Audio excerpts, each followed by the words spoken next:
Hello, everyone. It's Fred Staub and Les Jackson. It's time for yet another live cruise control, and we have got a lot to get to, Les.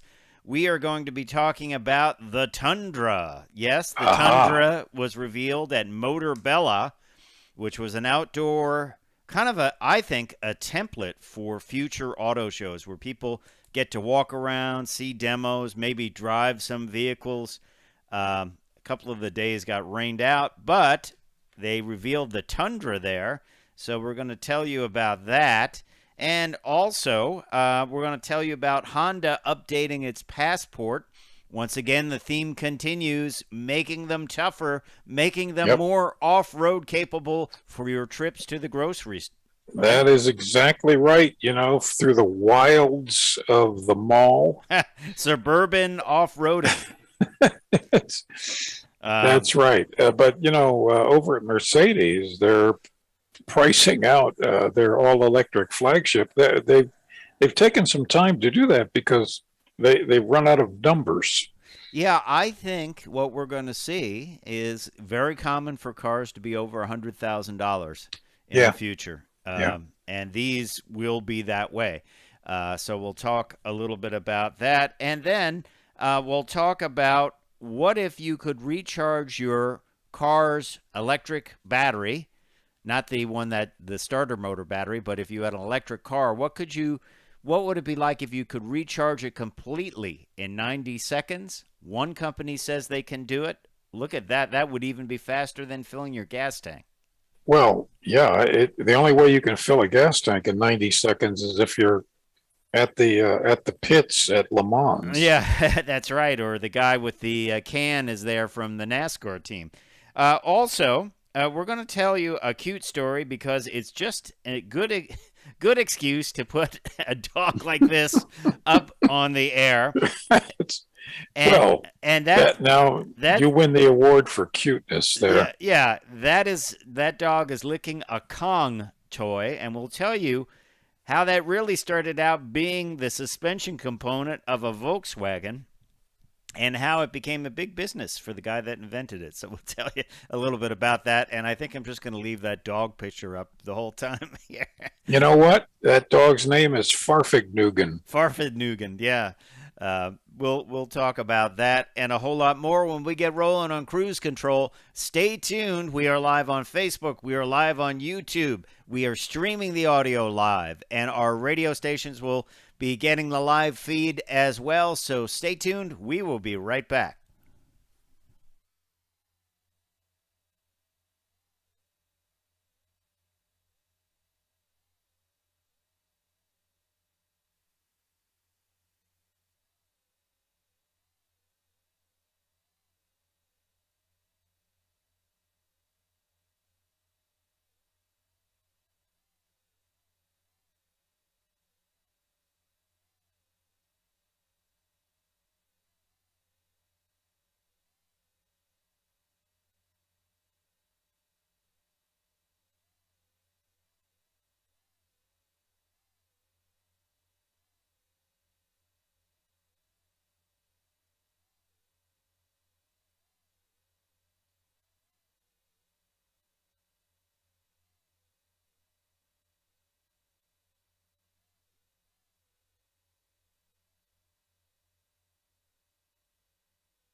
This is Cruise Control.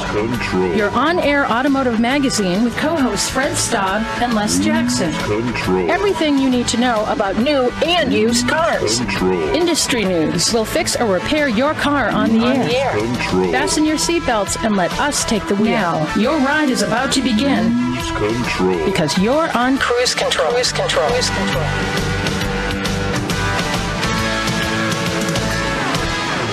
That's right, your ride, well, it's already begun. Hello, everyone, I'm Fred Staub, and along for the ride, as always, is Les Jackson. We've got a full hour of great automotive information, plenty to talk about, reveals, new technology, and dogs, Les Jackson. Yes, we have dogs. The cruise control cats are rather upset about that, but we promised they'll get equal time someday. And there'll be a pony ride later. A pony, that's right.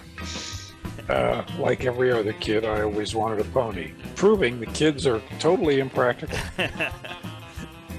Well, anyway, we've got a big story to start with, Les, and it involves the Toyota Tundra, which is an incredible vehicle. We're going to tell you all about it, including its top-of-the-range hybrid power system, Powertrain, and I think you're going to be pretty impressed. A lot going on there from the folks at Toyota, right? Yep, they're big players in the truck game, and they want to be bigger. And over at Honda, they've updated the Passport, which how many years was that particular version around? I think only 2 or 3 years. Pretty nice vehicle. I would call it more of a trucky shape, more of a truck. A little bit. It's not body on frame, but a more truck-like in its shape. And I liked it last time I had it. Yeah. It's always been a good vehicle. Yeah. And you have a story about the Honda Civic, right? The Honda Civic, very, very popular car, been around for almost 50 years. Top safety pick this time. So that's a big deal. When you get the agency top safety pick rating, you're going to get a lot of customers. Yeah, you sure are. They're going to make some money off of that for sure. And then we're going to tell you about Mercedes pricing out its top-of-the-range EQS electric sedan. That's right. $1 gazillion. But speaking of electric, yep. We're going to talk tech a little bit. We're going to talk about the possibility of recharging your EV in 90 seconds. 90. That's 90, which means, boy, oh boy, that's got to be one fat electric wire feeding that thing. I think it's about 10 feet wide, but we'll talk about that and how they're going to make this work. Plus, excuse to show cute dog. We're going to tell you how part of a VW suspension became a popular toy for the pups. It's a fun little automotive story right here. Yep. All that and more. Who's a good boy? When we get rolling on this edition of Cruise Control, your on-air automotive magazine. I'm Fred Staub. He is Les Jackson. We will be right back. Stay tuned.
Cruise Control.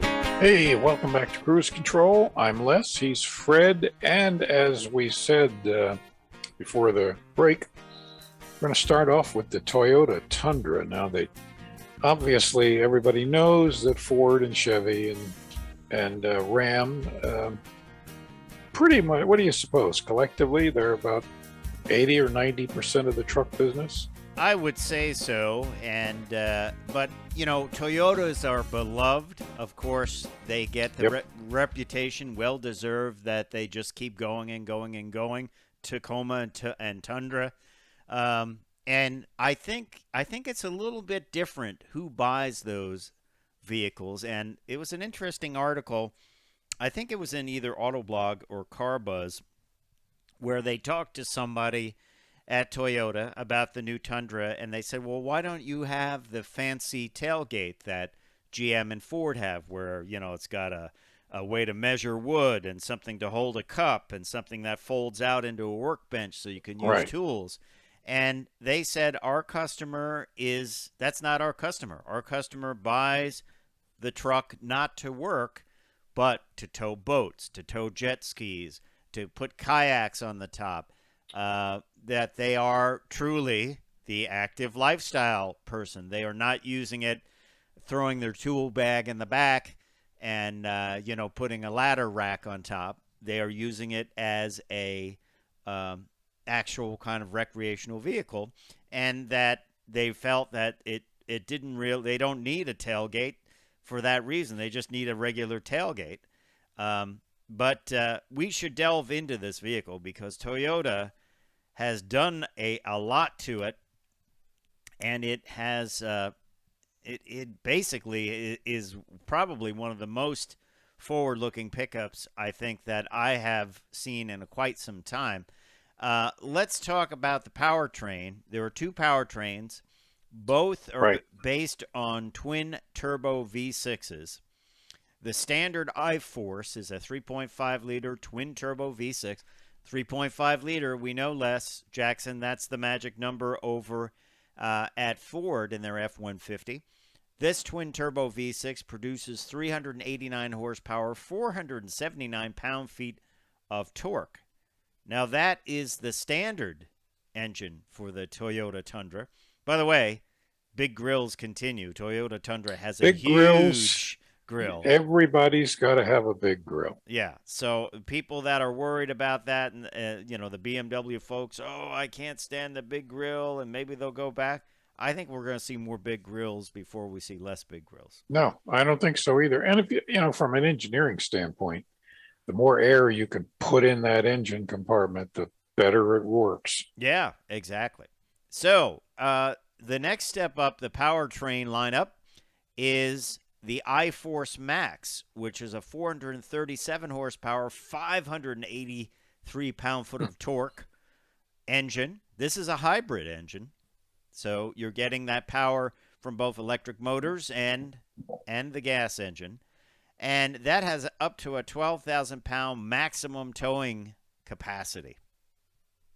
Which is, think about that. That's 6 tons. This is a quarter, I can't, half-ton truck, right? I'm not a towing guy, but I doubt that there are many trailers, mobile, towable home type rec Vs that weigh that much. Yeah, I mean, it certainly sounds like it could tow a large fifth wheel trailer. One of those, a large regular like trailer. a biggest Airstream you could buy. Yeah. I think they've done a great job with the outside. I, for one, like the bold styling on the front. I like it better than what GM did when they came out with the bold styling on the front of the Silverado HD. I know this is not an HD truck, and I'm sure the Tundra HD will follow on, but I think it's a good, modern, crisp look. And they've made the interior very modern, which is great. It has a lot of technology in here. 12.3-inch instrumentation panel, available 14-inch touchscreen. It has all kinds of safety systems engineered right into the vehicle. And it has wireless Apple CarPlay, Android Auto. It can get over-the-air updates. Big news out back, too. No more leaf springs. It is now a multi-link suspension with coils. And obviously, I think Ram is the one that did that. And noticeably, when you drive a Ram pickup, especially when comparing it to some of the leaf spring models, it's like night and day. It's like you don't get that pogo axle hop. Yeah, the pogoing. Yeah. Yeah. When we come back, we'll tell you more about the Toyota Tundra. So stay tuned to Cruise Control, your on-air automotive magazine. We'll be right back.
Cruise Control. And welcome back to Cruise Control, your on-air automotive magazine. A lot going on this week in the automotive world.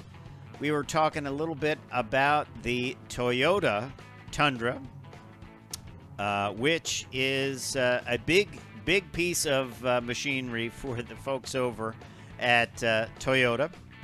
They are highlighting its towing capability and the fact that it comes standard with a lot of safety features. All the models come standard with a lot of safety features. We were asked over the break, what kind of configurations can you get it in? You can get it in a number of them. There are two-door and four-door cab options, including the double cab and the crew cab max. Double cabs will be offered with a choice of a 6.5 8-foot bed or an 8.1-foot bed. Crew Max models will be offered with either a 5.5 bed or a new 6.5 bed. 6.5, I think, is a good number because you don't have the huge length of an 8-foot bed, even when you get the two-door cab, but you still have enough room to carry stuff. 5.5 is a little small. What do you think? 5.5 is a bit small. It's not too small if you don't plan to use the truck for, a relatively significant amount of projects. Yeah. But if you do, you can throw the bed down on the 6.5 and lay down drywall and 2x4s. Right. Get a bed extender, and you almost have an 8-foot bed with the tailgate down, right? Maybe you do. Maybe you have a little bit longer. And the full rear glass goes down on these models. I like that. Not just a little hatch in the center or, just the little piece of glass that slides. This is the whole thing goes down. And it's kind of nice to drive with that rear window open. It really is. But the other practical use is if you have a long board, you put that window down and you can now put it in the bed and leave it stick into the truck a little bit, right? If you do it safely. Well, yeah. You want to tie it down. You don't want to have it right behind your head. Well, that's right. Like I said, a lot of standard safety on this vehicle, no matter what model you get. And there are a lot of different models. There's a cool-sounding TRD Sport Package, which is available on the 4x2 or 4x4 SR5 models, which adds 20-inch TRD wheels, TRD grille, TRD lowered sports suspension, and more. Of course, TRD is sort of their aftermarket unit. Then there's a TRD off-road package with 18-inch wheels, and that has a TRD off-road suspension, skid plates, mud guards, TRD leather shift knob, etc., electronic rear diff lock, all that and more. I'll tell you what, how do you think they are fixed for building these things as far as the chips go, Les? Well, for a while they didn't have a chip problem, but now they're right back in the game. Yeah. I guess they're going to prioritize. Yeah, this will probably be a priority, I would say, right? Yeah, and of course, when you have a hybrid, you even have more chips. Yeah, you're going to have more. The number of chips, I haven't seen this anywhere, but let's venture a guess between a 10-year-old model and a currently produced model. How many more chips are in the? I mean, it's got to be tons for all the active safety and all the infotainment and all kinds of things. I mean, even think about something as simple as your power tailgate. Most vehicles did not have power tailgates 10 years ago, did they? Well, that's right. I think the big eater of chips are these screens on your dash. Oh yeah. The touch screens and all of these smartphone applications that requires a lot of chips. Yeah. Even down to things like wireless phone charging, you need it, and that's where the manufacturers are looking to cut out That's right. chips that maybe you don't need it, maybe you could live without it. Although frankly, I like wireless charging, and I would want that in any I'd say vehicle. at least double the number of chips from 10 years ago. Yeah. I've never seen that number anywhere, but I haven't either. I wonder if it's possible to find it. Well, I tell you what, we've got a lot more to talk about on the Toyota Tundra, but we're going to get a guest on in future weeks that can go through it and take a little bit deeper dive in this vehicle. I think it's going to be a success for Toyota. And once again, we should mention it was revealed at this event, Motor Bella, which kind of replaced the Detroit Auto Show this year. Outside, you can drive vehicles, you can walk up. They had them under tents. You had more capability to drive electric vehicles and some of the Jeeps and that. I kind of think this is a blueprint for future car shows. I find it more interesting. I think people really don't want to go to static shows anymore. They're active lifestylers, Les. They carry the kayak. That's right. Well, here in D.C., of course, for several years now, they've had Camp Jeep, big lines, and then, of course, the Jaguar Land Rover experience, where you're being driven by their Chauffeurs. quite out of control instructors. And people love that. So, yeah, I think you're right. I think if you could go to something where you can get in these things and, just spend a minute or two driving it. Or even watching it being driven. Or even watching it, yeah. Because let's face it, people, if they just want to look at cars and great footage of it, they can't sit in it yet. Maybe virtually they will be able to, but really they want a more active, non-lawn chair, non-walk around with a hot dog experience. They want to really be able to go up, still touch the cars, still sit in the cars, still think about the cars. But hey, maybe I never drove an electric car. Maybe I can go drive one. Or let me ask you your opinion on this. Are people tired of the static car shows with the impeccably dressed, painted smile announcers with their microphones giving their spiel? That's not us, is it? We're not impeccably that's not dressed. Us. No. But, standing there at the car with the microphones giving their 3 or 4 minute, life speech. Story. Yeah. I think that's a turnoff. Well, unless you're doing Concours d'Elegance and sure. And people come to expect that and they want to dress up but yeah, I think the days of just walking around and looking at cars parked there, I don't know. Maybe that's going to go away. I think this Motorbella is interesting. The unfortunate part, as someone that grew up going to drag races, waiting for them for months to come, and then that day it rains, and it hasn't rained 2 months before that. I remember that a lot. I used to get so bummed out, and then typically I wouldn't be able to make it the next weekend. I'd have something for school or whatever. And I used to get bummed out, but that's what happened to Motorbella. They have one press day, and then they open to the public, and there's a deluge, and that's miserable to walk around in the rain. Yeah. So that's the downside to it. Well, of course, but as that evolves, you'll see bigger and bigger tented areas. Yeah. What you need is a old car factory that's huge inside. Yeah. But that you can drive around inside, especially electric cars. So, hey, what do you think? Tell us. Go over to our Cruise Control Facebook page or Cruise Control YouTube page, wherever you're watching or listening. Let us know. What do you think the future of the car show should be? Is it something like this Motorbella, or is it the old school, park them and walk around and eat a hot dog? Who knows?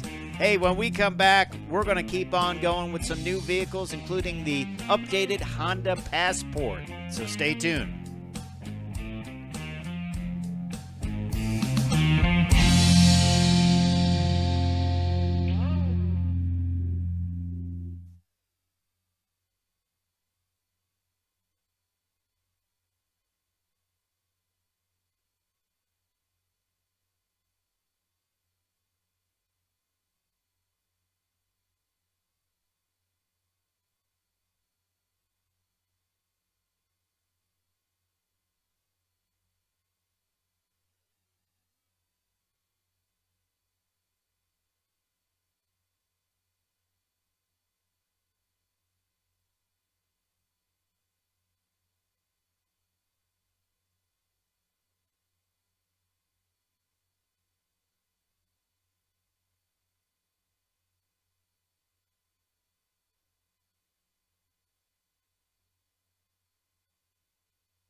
Cruise Control.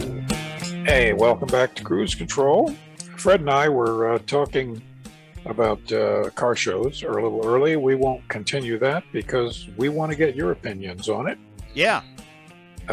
What do you think? What are you tired of? But if you're tired of the Honda Passport, which I doubt anyone is, and you just want, something new, Right. Rugged. sort of off-road. Well, like off-road. With larger dual exhaust outlets. With larger dual exhausts, macho colors. Yeah. Aggressive, like rough. rugged brown. And anyway, the Passport's been revised. Which course, sounds funny. Your passport. Honda,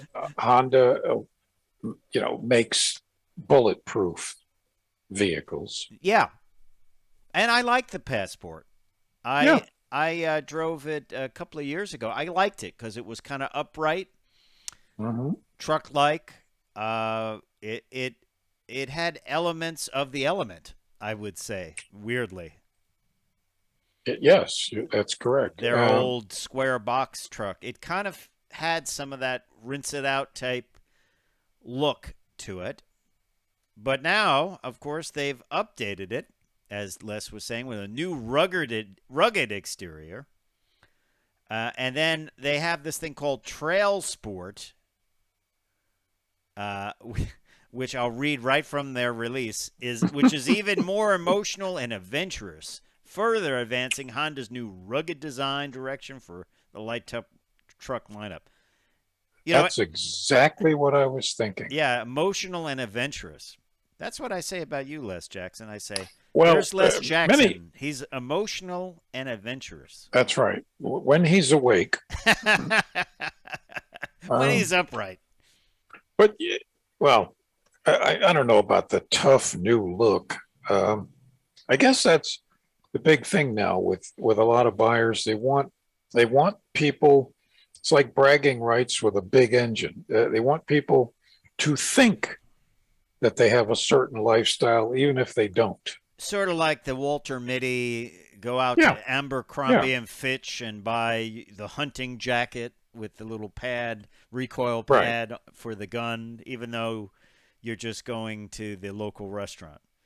Yeah, I mean, this is a trend. We've seen a Timberline with Ford. We've seen a Wilderness Edition with Subaru.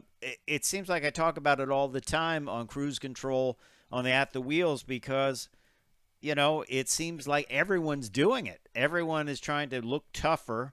I mean, there are certainly tough trucks like Raptor, and we saw this week there's going to be a Bronco Raptor. But these are trucks that, while they're like the Trd Sport, it is tough. I mean, you're not going to go on the Rubicon Trail with it. But I think people, it's sort of like, remember when blacking out everything was a look? They called it the murdered look. That's right. And go way back. GM came out with fins, and everybody had fins the next year. Right, the jet look. You gotta look like a jet age design. Functional fins. If you need to open a can or something, they're functional. That's right. So more aggressive is the name of the game. It's got a standard 280 horsepower V6 engine, 9-speed automatic transmission, smooth as butter. When I drove it, I thought it was great. And I'm reading right from their press release. The bolder design reflects rugged capabilities. Now, I will say this. You and I have driven these type of near off-roaders at events, and they are fairly capable. They're, I wouldn't take it out and smash it into trees, but it's, if you found yourself in some mud or something, you could probably do okay, couldn't you? Yeah.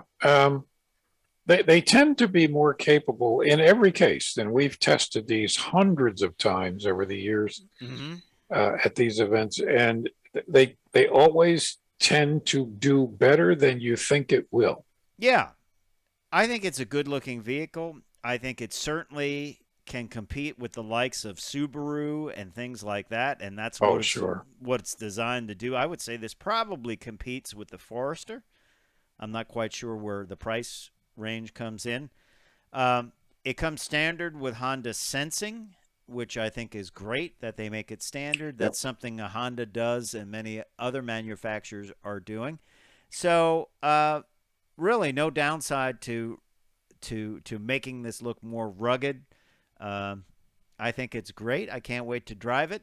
There's new 18-inch machine pewter painted highlight wheels that are kind of the look of Trail Sport. When you think about that, that's a play off of Subaru. They have those kind of anodized bits on the Right. roof rack, and that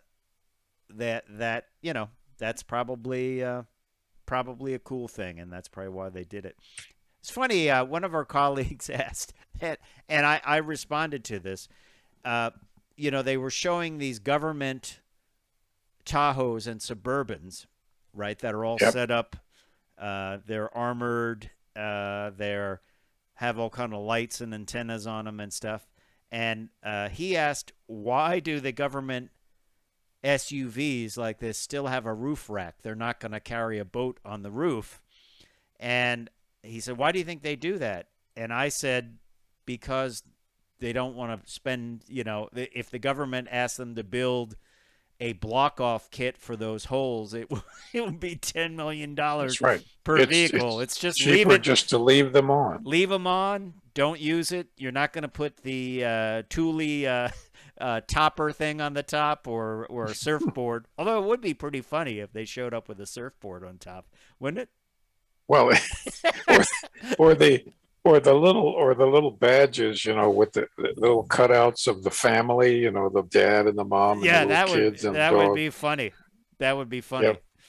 And then the Secret Service guy with a machine gun, just a cutout of Yep. Well, of course, I see these things all the time. Yeah. Here. Blacked out, hidden lights, lots of They antennas. all look the same. They don't want you to know who's in that one and who might be in this one. They probably run 3 and one person is in one of them and the other 2 are decoys. But that's just my thought. I don't think anyone's going to mistake it for an average SUV. No. I think it's just, it's there. Nobody makes a kit for it. And frankly, most people don't use those things, and you're not going to take it off because you have holes in your roof and the headliner would get wet, right? That would be a bad idea. Yeah, I just leave it. Cheaper to leave it, smarter to leave it. I think that's the smart way to go. Let's talk about something a little bit different now. The Mercedes EQ flagship vehicle. We got pricing this week, $102,310. The EQS 580 4MATIC sedan. This is the top-of-the-range electric vehicle sedan from Mercedes. And it's got, talk about chips, this thing probably has 10,000 chips in it. We were talking a little bit before, what does the average vehicle have as far as chips that are hard to come by? It's going to come in 3 different grades, premium, exclusive, and pinnacle. And each will showcase EQ-specific innovative technologies. You can bet this thing will have an owner's manual that's about 10 feet thick. It's going to have a ton of stuff in there, isn't it, Les? I was just thinking, what does it cost per month if you buy this on time? Probably a lot. It has a range of I'm going to ask you for a quick calculation. 784 kilometers. How many miles is that? That would be 460 miles. So pretty impressive. And pretty impressive. Up to 516 horsepower from its electric drivetrain. That's not bad either, is it? That's potent. You'll feel it. Yeah. And Mercedes is offering a complimentary 30-minute DC fast charging for 24 months. That's pretty cool. That's pretty I good. thought it was one charge. I was like, hey, wow, that's nice. But That's a big battery. that's a big battery, yeah. But 24 months, it's like getting free gas for 24 Well, hey, months. free right? gas for Yeah. 2 years. I would go for that. I would pop for that. And then the premium is 119. The exclusive is 122,000. 510, and then the pinnacle is 125,310. A lot more to talk about on this vehicle for sure, but you're going to be seeing them around, and they'll be pretty elegant looking. That's from Mercedes. Hey, when we come back, you got a big battery to charge. What if it only took you 90 seconds? We're going to talk tech next.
Cruise Control. And welcome back to Cruise Control, your on-air automotive magazine. It's time, Les. Let's talk some tech, shall we? Let's do that. We'll get a charge out of that. In at least 90 seconds or less. Welcome back to Cruise Control, everyone. It's your on-air automotive magazine. Don't forget to check us out at cruisecontrolradio.com, where you can like us on Facebook, follow us on Twitter. It's all there. We like to talk tech, and there is this company called MAHL, Powertrain. The head of research there is Dr. Mike Bassett. And he says, with the rise of the on-demand economy, there's a rapid increase in the use of petrol-powered mopeds for urban deliveries. He thinks they could be replaced by quickly charged, small-capacity lithium carbon battery that can be recharged between stops in as little as 90 seconds. And this is achieved partially through something called Allotrope's Energy Lithium Carbon Tech, is said to combine the benefits of supercapacitors and traditional lithium-ion batteries. And since it's basically, from what I can understand of this article, it's taking the energy and storing it in the supercapacitor and then slowly feeding it into the battery, you don't have things like battery overheating issues that could theoretically shorten the life of the battery. What do you think about this? Well, that's been a huge amount of study in the electric energy world for many years. That's coming up with reliable ways to control discharging capacitors. Mm-hmm. So I love it. I think it's just great. Now, this capacitor-style cathode enables a lifetime of 100,000 cycles, far more than conventional batteries, and there's no rare earth materials. Another benefit, isn't it? Yeah. So, and cost alone. Now, when you look at this, it looks like, oh, well, that's nice. You can do it on scooters, but I'm sure they could scale this to, even if you could charge your 500-mile battery in 5 minutes, under 10 minutes. Imagine that. Yeah, I'm sure it's scalable, but not directly. 5 minutes, even 10 minutes. Yeah. It would be amazing. Even if you could say, in 5 minutes, I can give you 150 miles. That's not bad. That's pretty impressive. Yeah. It's the average SUV. So I think we're going to see more of this technology. And you and I have said when electric vehicles can be recharged at the same pace as a gas tank can be filled. What does it take to fill a gas tank? 5 minutes if you're completely empty? Yeah, 5 minutes. Yeah. It would be incredible. I really don't see why this won't happen at some point in the future. What do you think? Well, everybody's working on it. Mm-hmm. This is it's not a physics problem. It's an engineering problem. And, did you see Michigan is talking about a road that recharges your car as you go along? So what if you were recharging this supercapacitor as you went along with a little shoe that comes down, or induction, and then that energy is stored in the supercapacitor and is bled off into the battery, right? Yeah, well, in a simplistic way, that's right. Of course, you can charge it rather instantaneously with something like a Tesla coil. Mm-hmm. But all this has to be safe. Yeah, you're talking. You don't want to, even when you're working on TV or something, you have to wait and discharge your capacitors because they hold a charge. So you don't want to charge this up and then just go in and start grabbing at it and pulling on it and taking it out. That's right. Because you will now have an airplane. It will be your body. That's right. If you don't know what you're touching, don't touch it. Yeah. Yeah. Well, let's talk about this story. I love this story. And if you have a pup, you might know that there are these Kong toys, right? That they look like a little collapsible piece. They have a little hole in them. The dog sticks his or her tongue in them. You put peanut butter in them, whatever. And they help dogs that are, maybe they have separation anxiety, or they're distracted, they're bored, and then they chew stuff like your shoes or other things. And there's a guy named Joe Markham. He owned a repair shop in downtown Denver. And in 1970, he was worried about burglary, so he got a dog, a German Shepherd, and he loved the dog, and he had the dog there as a guard. But the dog got frustrated and would chew everything. And it got to the point where the dog was chewing rocks and grinding down his teeth. So, Very bad. So he consulted veterinarians. He consulted dog behaviorists. He gave him things like radiator hoses to chew on or anything that was soft. And one day he was working on a 1960s Volkswagen Type 2 bus, and he had the suspension disassembled, and his pup got a hold of the bulbous rubber axle stop that had rolled away from the parts pile, and he was chewing on it. And he liked it because it was pliable. It was soft enough not to hurt his teeth, but he could still have a good chew on it. And I'm sure he gave the customer a new one. Just put a new one on. Well, what happened to this rubber bump stop here? It got chewed up. So he modified the design a bit and came up with the current Kong design of today. But it does look like a boot that goes over a... it looks exactly like like a tie rod boot. Yeah. And he said he's happy it came from a Volkswagen because he wanted to be associated with German build quality and engineering. It is a German Shepherd. Yes. This is not the actual dog. This is the current day dog. That was back in the 70s.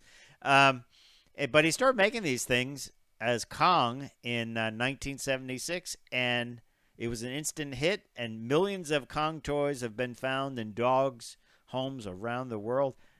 I wonder if he still has a repair shop, Les Jackson. I think he... Talk about making something happening by chance. Yep. A piece of someone's car rolls out, the dog chews on it. He's like, hey, wait a minute. It's a great story, isn't it? It is. I love things like this where people come up with a product, that the product itself was a solution looking for a problem. And I tell you what, I'm sure he did take care of that dog because that dog gave him a multi-million-dollar business, don't you think? Oh, sure. Even if he makes 3 cents on every one of these and someone else makes it, he's just racking in the cash waiting for that monthly check. That's just great. Cool stuff. Very, very cool stuff. And I love the fact that, oh, yeah, let's show it again. Puppy dog. But really, dogs get frustrated when their humans are not there, or they're just kind of bored. Humans don't chew on stuff, but they might eat pretzels or something like that. I guess that's the analogous nature. You might eat chips, Les Jackson. I know you like chips a lot. I try to eat potato chips, of course. Not wood chips, yeah. Well, hardly ever. We appreciate you listening to Cruise Control. Don't forget to check us out at cruisecontrolradio.com. Like us on Facebook. Follow us on Twitter. Check out the YouTube and more. Time for me to say I'm Fred Staub. I'm Les Jackson. We're going to see you down the road. Bye.